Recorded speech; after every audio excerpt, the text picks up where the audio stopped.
أسألك يا من هو الله الذي الحمدللہ رب العالمین والصلاة والسلام علی سید الانبیاء والمرسلین اما بعد اعوذ باللہ من الشیطان الرجیم بسم اللہ الرحمن الرحیم لن تنالوا البر حتى تنفقوا مما تحبون صدق اللہ العظیم اللہم صلی علی محمد وعلی آل محمد وبارک وسلم رب اشرح لی صدری ویسر لی امری واحلل عقدۃ من لسانی یفقہوا قولی واجعل لی وزیرا من اہلی آمین یا رب العالمین۔ ناظرین کرام السلام علیکم ورحمۃ اللہ وبرکاتہ۔ پروگرام تعلیمات قرآن میں خوش آمدید کہتے ہیں آپ کو۔ آپ کے علم ہے کہ ہر نشست میں قرآن حکیم کے ایک پارے کے مضامین کا جائزہ ہم لیتے ہیں اور اہم ہدایات کو سمجھنے کی کوشش بھی کرتے ہیں۔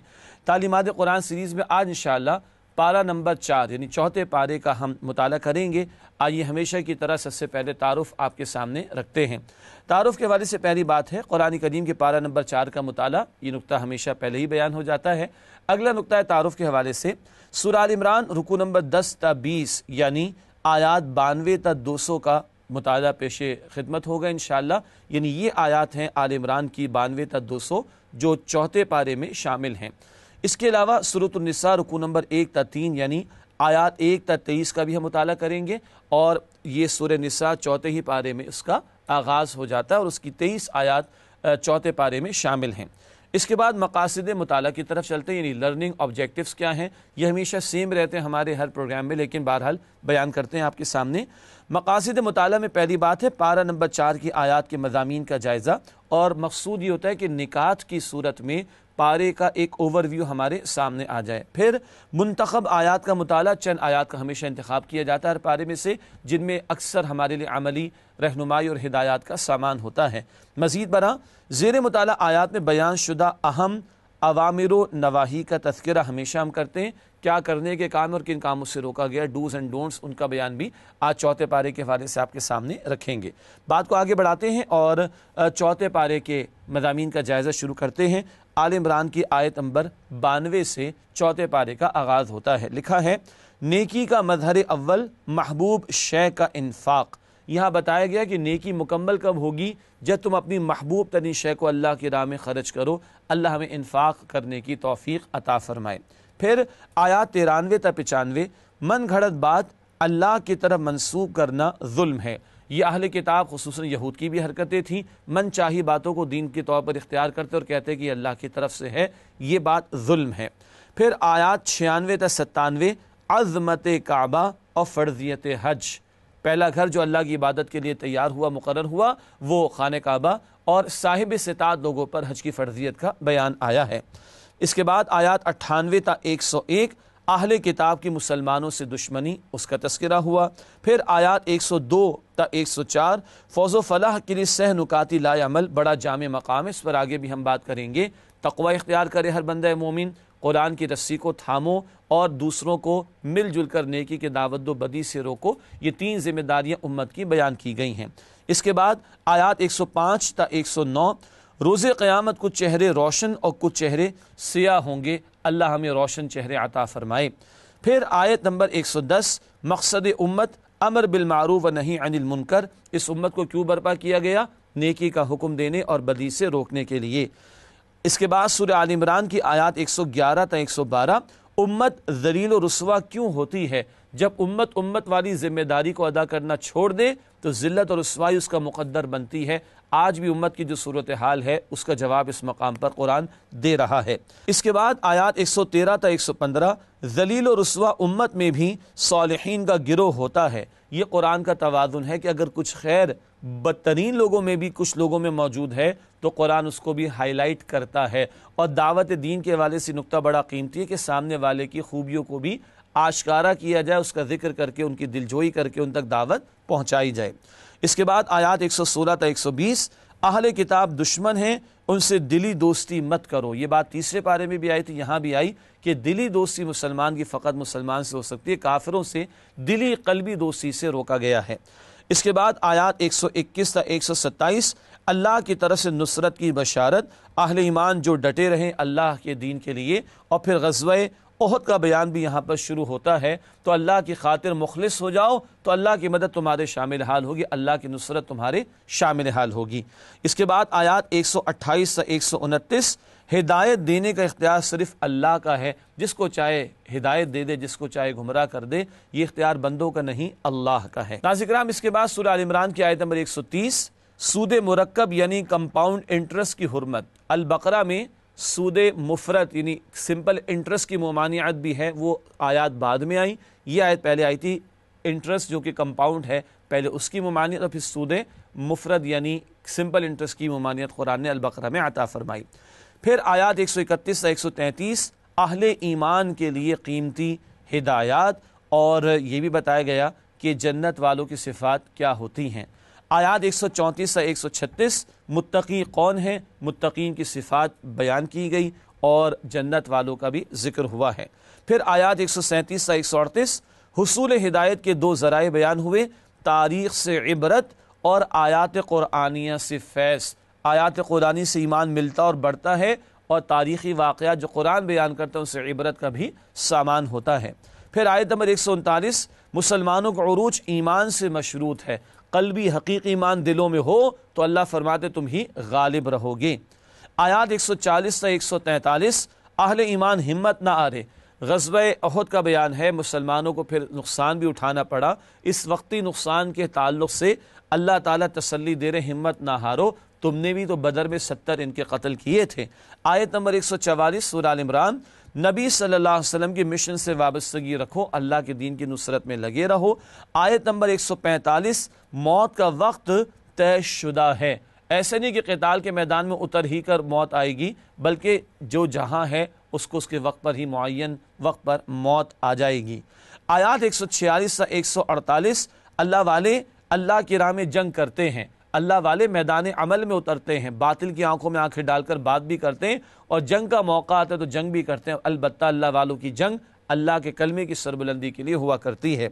پھر آیات 149 سے 151 کافروں کا مشن مسلمانوں کو ایمان کی دولت سے محروم کرنا، خصوصاً یہود کا معاملہ کہ جو ہمارے استاد ڈاکٹر اسرار احمد صاحب رحمۃ اللہ علیہ کے بقول اگر ایک بلی کی دم کٹ جائے وہ چاہے گی باقی ساری بلیوں کی دم کٹ جائے۔ اگر ایک بلی کی دم کٹ گئی واپس تو نہیں آ سکتی نا، اب وہ بلی چاہے گی سب کی کٹ جائے، کیوں؟ اس کی کٹی ہوئی نمایاں نظر آ رہی۔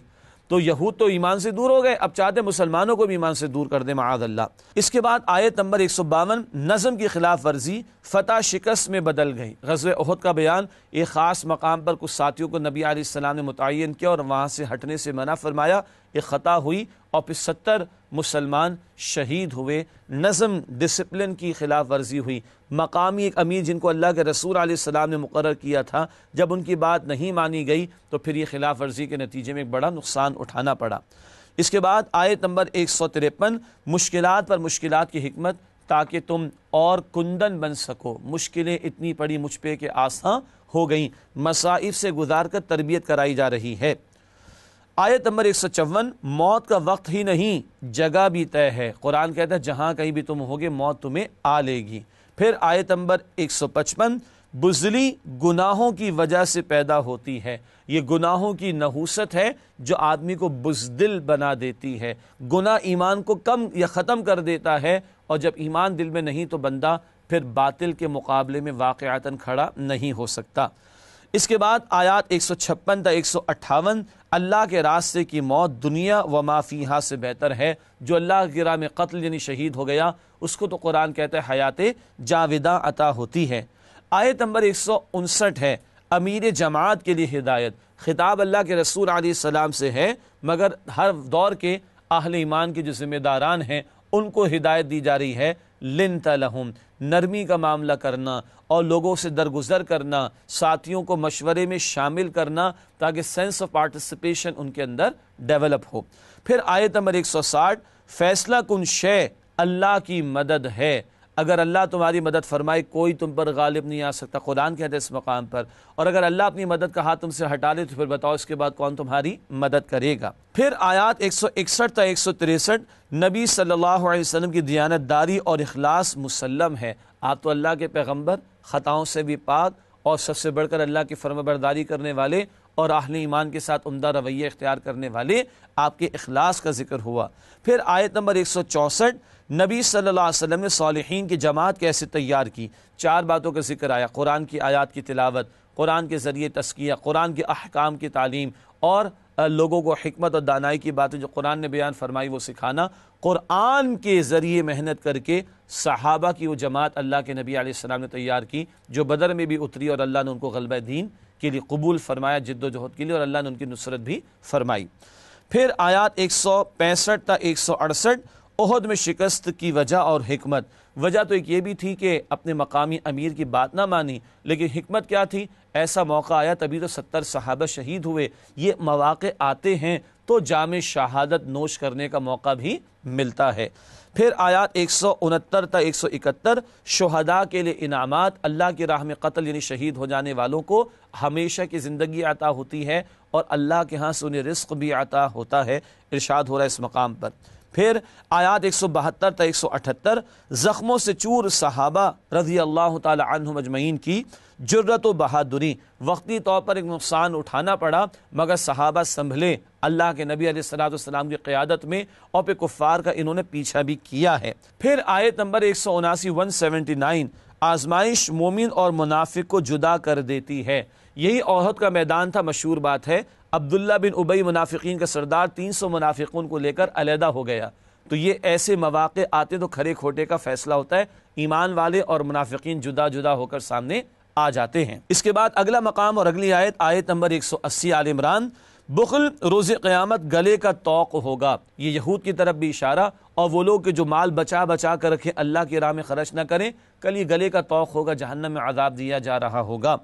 پھر آیات 181 تا 184، یہود کی گستاخیاں اور جھوٹے دعوے بھی، اور نبی صلی اللہ علیہ وسلم کی مخالفت بھی، اور آپ کے خلاف سازشیں بھی، اور یہ کہنا کہ اللہ تعالیٰ ہم سے اللہ فقیر ہو گیا ہے، اللہ ہم سے پیسہ مانگتا ہے، انفاق مانگتا ہے، معاذ اللہ ثم معاذ اللہ، ایسی کفریہ باتیں ان کی زبانوں پر آئیں، یہود کا ذکر ہوا۔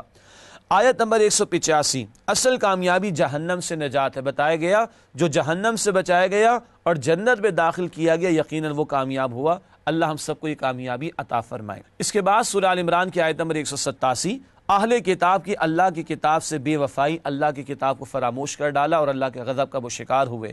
پھر آیات 188 تا 189، تعریف و تحسین کی خواہش عذاب سے دوچار کر دے گی۔ یہ یہود کا ذکر ہے کہ عمل تو کچھ کرتے نہیں مگر چاہتے ہیں کہ تعریفیں ہوں اور ان کی تحسین کی جائے، نہ کردہ اعمال جو نیکیاں کی بھی نہیں ان پر بھی چاہتے ہیں ان کی تعریفیں کی جائیں، تو ان کے لیے عذاب کا ڈراوا ہے۔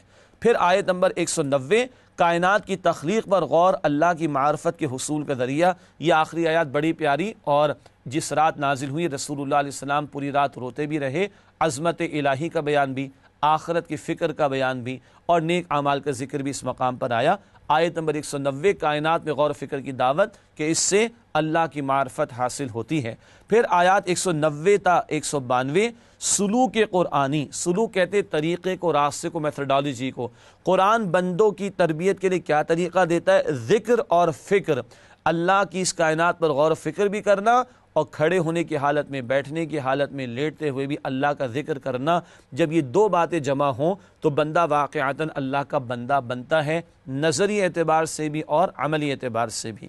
پھر آیات 193 تا 194، تکمیل ایمان اور ایمان افروز دعائیں۔ ایمان کی تکمیل کا ذکر بھی، پیغمبر کی دعوت کو سن کر ایمان مکمل ہوتا ہے، اور ایمان افروز دعائیں میں یہ بھی کہ اللہ نیک لوگوں کے ساتھ خاتمہ عطا فرما، اور جو تو نے پیغمبروں سے وعدہ فرمایا اس کو ہمارے حق میں پورا فرما۔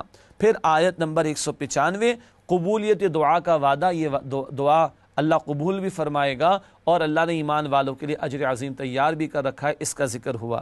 پھر آیات 196 تا 198، کافروں کی سرگرمیوں کا اثر نہ لو۔ وقتی طور پر دنیا میں کافروں کی چلت پھرت ہے، مال ہے، اسباب ہے، جائیدادیں ہیں، متاثر نہ ہونا، یہ 4 دن کی زندگی، اس کے بعد پھر ان کے لیے عذاب ہی عذاب ہے۔ آیت نمبر 199 ہے، اہل کتاب میں بھی صالحین ہیں، جیسے کہ نجاشی رحمۃ اللہ علیہ نصارہ میں سے ایمان لے آئے، ایسے لوگوں کی تحسین۔ اور آخری آیت ہے سورہ آل عمران کی آیت نمبر 200، فلاح اخروی کے لیے 4 ہدایات، جن کا ہم بعد میں مطالعہ بھی کریں گے انشاءاللہ تعالی۔ آخرت کی کامیابی کے لیے 4 باتوں کا ذکر آیا۔ ناظرین کرام، یہ ہم نے سورہ آل عمران کی آیات کا تجزیہ آپ کے سامنے رکھا، اور ایک ایک نقطہ مضمون کے اعتبار سے بیان کیا، اور مقصود یہ ہے کہ پارے میں جو مضامین ہیں وہ ایک اوور ویو کی صورت میں ہمارے سامنے آ جائیں۔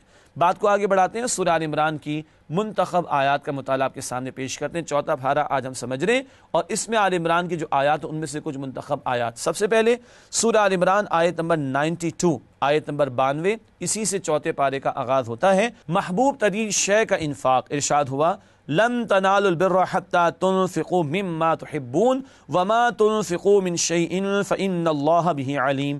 ترجمہ، مؤمنوں جب تک تم ان چیزوں میں سے جو تمہیں عزیز ہیں راہ اللہ میں صرف نہ کرو گے کبھی نیکی حاصل نہ کر سکو گے، اور جو چیز تم صرف کرو گے اللہ اس کو جانتا ہے۔ یہ ہے نیکی کے بیان کے تعلق سے محبوب ترین شے کا خرچ کرنا۔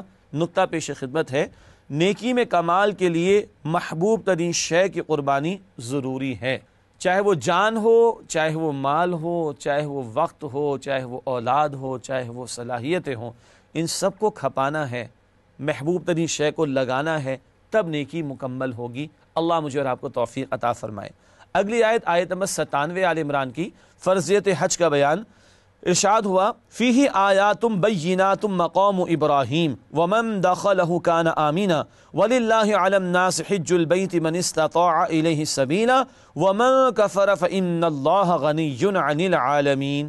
ترجمہ، اس میں کھلی ہوئی نشانیاں ہیں جن میں سے ایک ابراہیم کے کھڑے ہونے کی جگہ ہے۔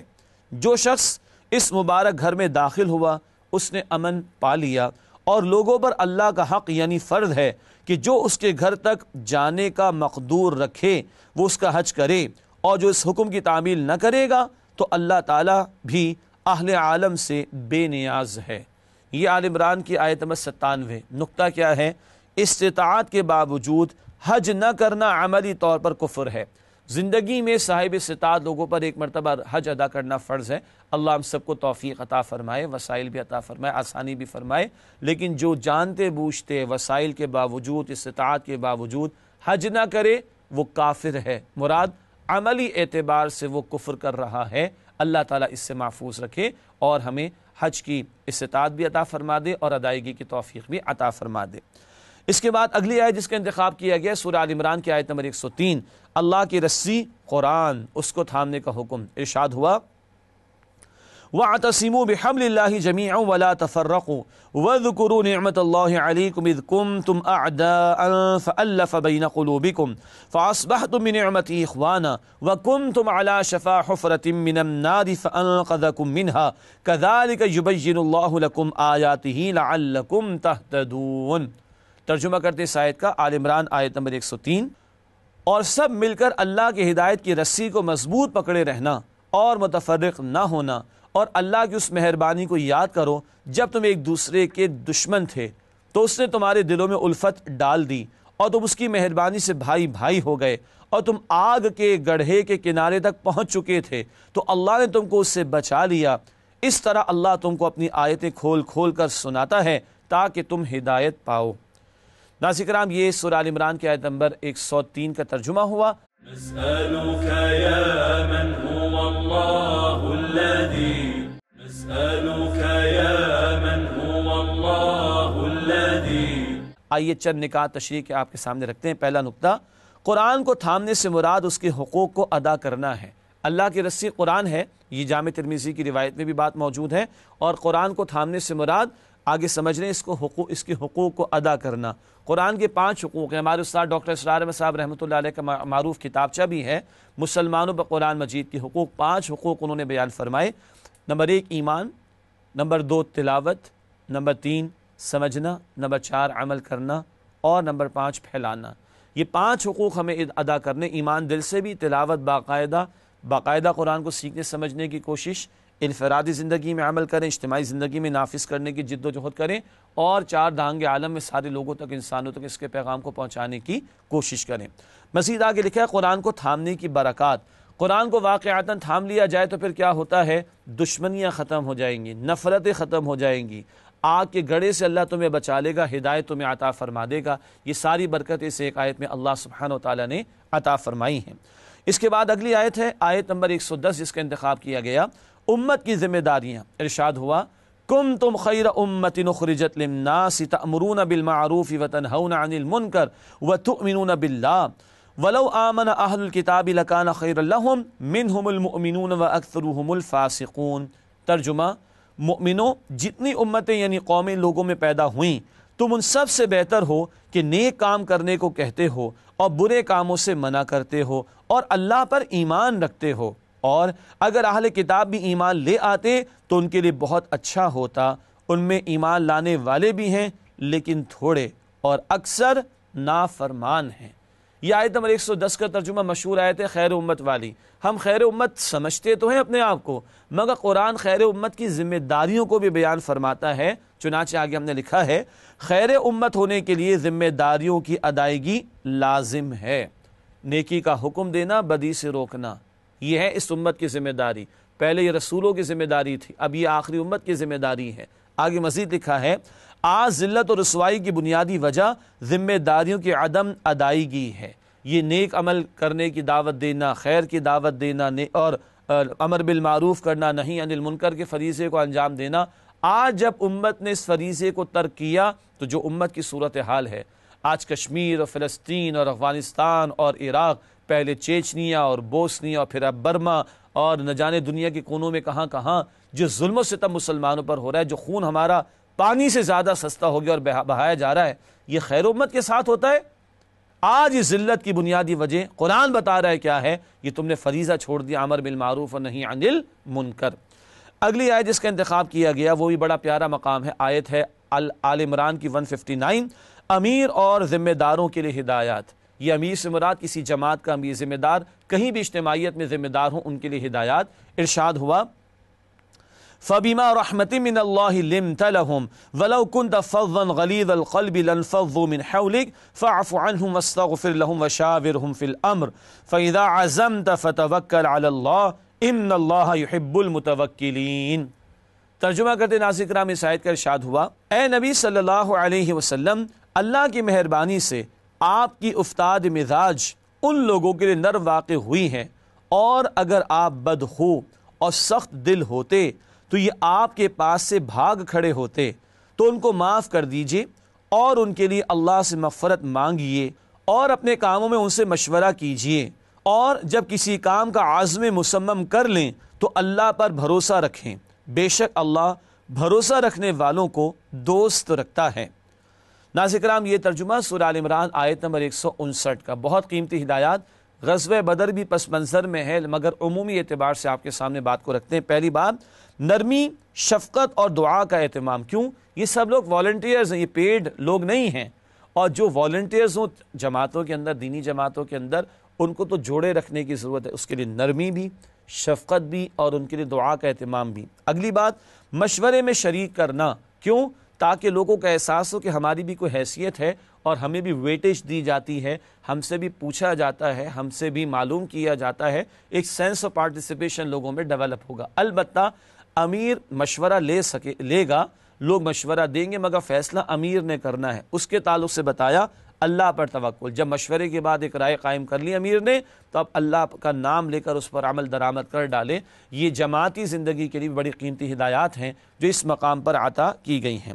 اگلی آیت ہے سورہ آل عمران آیت نمبر 160۔ ارشاد ہوا، اللہ کی مدد کے تعلق سے بات آ رہی ہے، إِن يَنصُرْكُمُ اللَّهُ فَلَا غَالِبَ لَكُمْ وَإِن يَخْذُلْكُمْ فَمَنْ ذَا الَّذِي يَنصُرُكُمْ مِنْ بَعْدِهِ وَعَلَى اللَّهِ فَلْيَتَوَكَّلِ الْمُؤْمِنُونَ۔ ترجمہ، اور اگر اللہ تمہارا مددگار ہے تو تم پر کوئی غالب نہیں آ سکتا، اور اگر وہ تمہیں چھوڑ دیں تو پھر کون ہے کہ تمہاری مدد کرے، اور مؤمنوں کو چاہیے کہ اللہ ہی پر بھروسہ رکھیں۔ ناظرین کرام، اللہ کی نصرت کے حصول کا طریقہ بتایا جا رہا ہے۔ اس حوالے سے نقطہ پیش خدمت ہے، اللہ کی مدد کے حصول کا ذریعہ اس کے دین کی نصرت کرنا ہے۔ یہ بات سورہ محمد صلی اللہ علیہ وسلم آیت نمبر 7 میں بھی آئی ہے۔ یہاں بتایا جا رہا ہے اللہ مدد فرمائے، کوئی تم پر غالب نہیں آئے گا۔ اللہ کی مدد کیسے ملے گی؟ وہ سورہ محمد صلی اللہ علیہ وسلم کی آیت نمبر 7 میں ہے، تم اللہ کے دین کی نصرت کرو گے تو اللہ تمہاری مدد فرمائے گا۔ یہ آج ہمارے مسائل کا حل بھی ہے۔ اس کے بعد آخری جس آیت کا انتخاب کیا گیا ہے وہ آل عمران کی آخری ہی آیت ہے، آیت نمبر 200۔ جامع ہدایات، 4 ہدایات اس مقام پر عطا ہوئیں۔ یا ایھا الذین آمنوا اصبروا وصابروا ورابطوا واتقوا اللہ لعلکم تفلحون۔ ترجمہ، اے اہل ایمان، کفار کے مقابلے میں ثابت قدم رہو اور استقامت رکھو اور مورچوں پر جمے رہو اور اللہ سے ڈرو تاکہ مراد حاصل کر سکو۔ یہ 4 ہدایات یہاں پر عطا کی گئیں، اللہ کی خاطر صبر کرنا، اور ایک لفظ آیا وصابروا، آئیے اس کو سمجھتے ہیں۔ صابرو کا لفظ مصابرت سے ہے، یعنی دوسروں سے بڑھ کر صبر کرنا۔ کافروں نے بھی تو جانیں دی ہیں باطل کے لیے، میدان میں اترے باطل کے لیے، تم ان کے مقابلے میں ان سے بڑھ کر صبر کرو۔ ایک اور بات آئی ورابطوا، اس کا ایک ترجمہ ہے مورچوں پر جمے رہنا، اسلامی سرحدوں کی حفاظت کرنا، اور ایک ہے رابطہ رکھنا، یعنی آگے ہم نے لکھا ہے جمے رہنا۔ جمے رہنے سے مراد نظم کی پابندی ہے۔ غزوہ احد میں نظم میں خلاف ورزی کا معاملہ ہوا تو بڑا نقصان ہوا، تو جمے رہنے، جڑے رہنے اور نظم کی پابندی کرنے کا حکم دیا گیا۔ اور آخری ہدایت واتقوا اللہ، اللہ کا تقوی اختیار کرو۔ یہ ہیں 4 ہدایات اہل ایمان کے لیے، بہت جامع ہدایات جو سورہ آل عمران کے آخر میں عطا کی گئی۔ ناظرین کرام، حسب معمول ایک وقفہ لیتے ہیں اور اس کے بعد انشاءاللہ مزید باتیں آپ کے سامنے رکھیں گے۔ امید آپ ہمارے ساتھ رہیں گے۔ السلام علیکم ورحمۃ اللہ وبرکاتہ۔ نسألك يا من هو الله الذي نسألك يا من هو الله الذي السلام علیکم ورحمۃ اللہ وبرکاتہ۔ ناظرین کرام، پروگرام میں آپ کو خوش آمدید کہتے ہیں۔ آج ہم تعلیمات قرآن کے اس پروگرام میں 4 پارے کے مضامین کا مطالعہ کر رہے ہیں۔ اس سے پہلے کہ اگلی سورت سورۃ النساء کا ہم آغاز کریں، آپ کے سامنے رکھنا چاہیں گے ربط سورت۔ آل عمران کی تکمیل ہوئی، سورہ نساء کا آغاز ہوا چاہتا ہے، ان دونوں صورتوں میں کیا ربط ہے، 2-3 مختصر باتیں آپ کے سامنے رکھتے ہیں۔ سب سے پہلی بات ربط سورت کے حوالے سے، سورہ آل عمران میں نئی امت کی تنظیم اور اتحاد کی ہدایات دی گئی تھیں۔ نبی اکرم صلی اللہ علیہ وسلم کی امت کو امت مسلمہ قرار دیا گیا، اور اس امت کی تنظیم اور اتحاد کے لیے ہدایات سورہ آل عمران میں ہمارے سامنے آئیں۔ سورۃ النساء میں امت مسلمہ کے لیے خاندان سے لے کر ریاستی اداروں تک سے متعلق ہدایات عطا کی گئی ہیں۔ فرد کے لیے تو ہدایات بار بار قرآن میں آئیں، اس صورت میں خاندان کے لیے، اور خاندان سے آگے بڑھتے چلے جائیں معاشرہ اور پھر ریاست، اس سطح تک کے انسٹیٹیوشنز کے لیے ہدایات عطا کی گئی ہیں۔ تو آل عمران میں امت کی تشکیل کا معاملہ، اور اب امت کے لیے بڑی جامع ہدایات سورۃ النساء میں۔ مزید بنا کے لکھا ہے، سورہ آل عمران میں غزوہ احد میں منافقین کے میدان قتال سے فرار کا ذکر تھا۔ 300 منافقین کو لے کر عبداللہ بن ابی علیحدہ ہو گیا تھا، اس کی طرف کچھ اشارے آل عمران میں آتے ہیں، جبکہ سورۃ النساء میں منافقین کے کردار اور صفات کا تفصیل سے بیان ہے۔ 2 ٹوک انداز میں نفاق کے موضوع پر گفتگو کی گئی، اور منافقین کی کمزوریوں اور ان کی صفات کا تفصیل سے سورۃ النساء میں تذکرہ ہمارے سامنے آتا ہے۔ ناظرین کرام، یہ تو ربط صورت کا بیان ہوا، آل عمران کی تکمیل ہوئی، نساء کا آغاز ہوا چاہتا ہے، تو ان دونوں صورتوں کا ربط مضامین کے اعتبار سے آپ کے سامنے رکھا گیا۔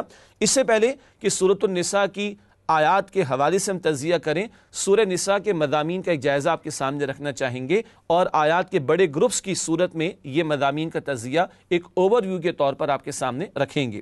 سورہ نساء کے مضامین کے جائزے کے حوالے سے سب سے پہلے آیات 1 تا 43، ابتدائی جو 43 آیات ہیں، اسلام کی معاشرتی ہدایات جن کا ہدف ہے معاشرے کے ہر فرد کے مال، جان اور آبرو کا احترام اور تحفظ۔